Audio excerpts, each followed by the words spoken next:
آپ سب خیریت سے ہوں گے۔ آج کی ویڈیو تھوڑی مختلف ہے، میرے دل کے زیادہ قریب بھی ہے۔ جب ہم ایک موبائل خرید کے لاتے ہیں تو اس کے ڈبے کے اندر ایک بکلیٹ ہوتی ہے۔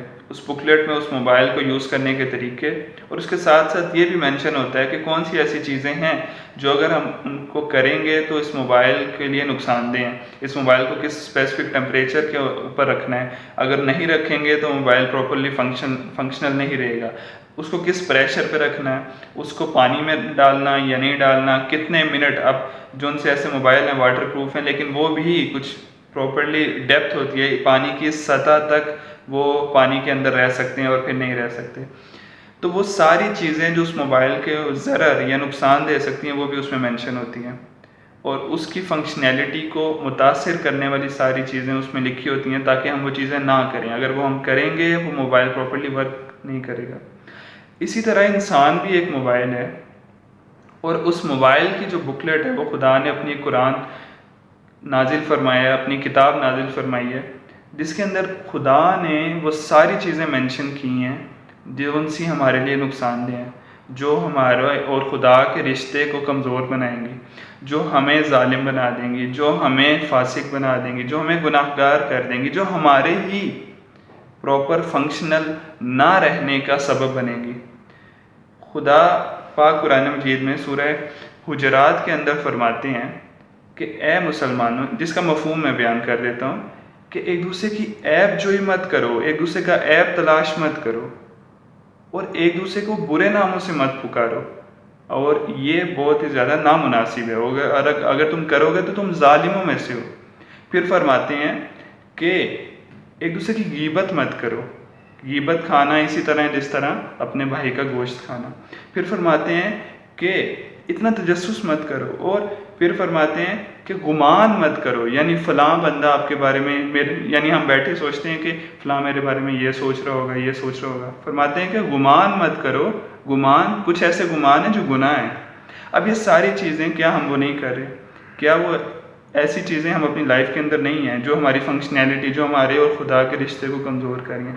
پھر سورہ ماؤن میں فرماتے ہیں کہ اے مسلمانوں، مفہوم میں بیان کر رہا ہوں، کہ یتیم کو دھکے مت دو، غریب مسکین کو کھانا کھلاؤ۔ پھر فرماتے ہیں کہ نماز قائم کرو، پرہیزگاری کرو۔ پھر فرماتے ہیں کہ اپنے جون سی سادہ جو چیزیں ہیں عام معمولی، وہ ایک دوسرے کو دیتے وقت وہ گریز مت کرو، دیا کرو ایک دوسرے کو، سادہ معمولی چیزیں کوئی آپ سے مانگتا ہے۔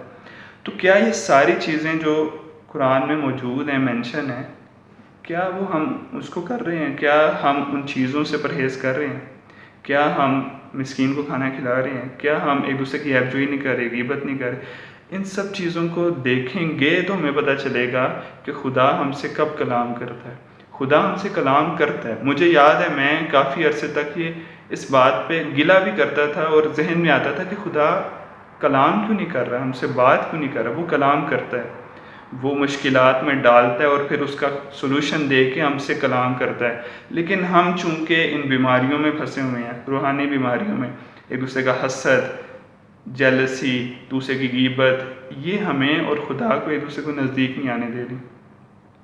میں جب یہ سوچتا ہوتا تھا کہ یہ کیوں اس طرح سے ہے، ہم پراپرلی اللہ کے کلام کو کیوں نہیں سن پاتے، وہ ہم سے کلام کیوں نہیں کرتا، تو پھر میں نے دیکھا کہ وہ مشکلات ڈالتا ہے، اور مشکلات بھی ایک نعمت ہے، اللہ کا فضل ہے۔ انبیاء یا ائمہ اکرام جب مشکلات آتی تھیں تو اللہ کا شکر ادا کرتے تھے، صبر نہیں تھے کرتے۔ ہم لوگ صبر کرتے ہیں، ہم میں کوئی بہت اعلیٰ ظرف بھی ہو وہ صبر کرے گا، لیکن امام یا پھر انبیاء اکرام وہ شکر ادا کرتے تھے۔ ایک اور چیز میں یہاں پہ مینشن کروں گا کہ خدا خالق ہے، اور خالق اپنی مخلوق کو جتنا جانتا ہے، جتنا اس کو روحانی ہر اسپیکٹ سے جتنا وہ آگاہ ہے، کوئی بھی نہیں آگاہ۔ وہ پراپرلی ہمیں جانتا ہے، اس کو پتہ ہے کہ ہمارے لیے کیا چیزیں بری ہیں، کیا چیزیں اچھی ہیں۔ اس لیے وہ اپنی کتاب میں اپنے نبی پیغمبر صلی اللہ علیہ وسلم کے تھرو اور ائمہ اکرام کے تھرو ہمیں پیغامات اس نے پہنچائے ہیں کہ ہم کس طرح اس سے رابطہ قائم کریں اور کس طرح اس کے نزدیک ہوں۔ وہ چیزیں ہمیں دیکھنی ہیں، ایویلویٹ کرنی ہیں۔ وہ کریں گے تو ہی ہماری فلاح ہے، اس دنیا میں بھی اور اس دنیا میں بھی۔ اللہ تعالیٰ آپ کے لیے آسانیاں عطا فرمائیں اور آسانیاں عطا کرنے کی توفیق عطا فرمائیں۔ خدا خیر کرے اور آپ کو خیر بانٹنے کی توفیق عطا فرمائے۔ شکریہ۔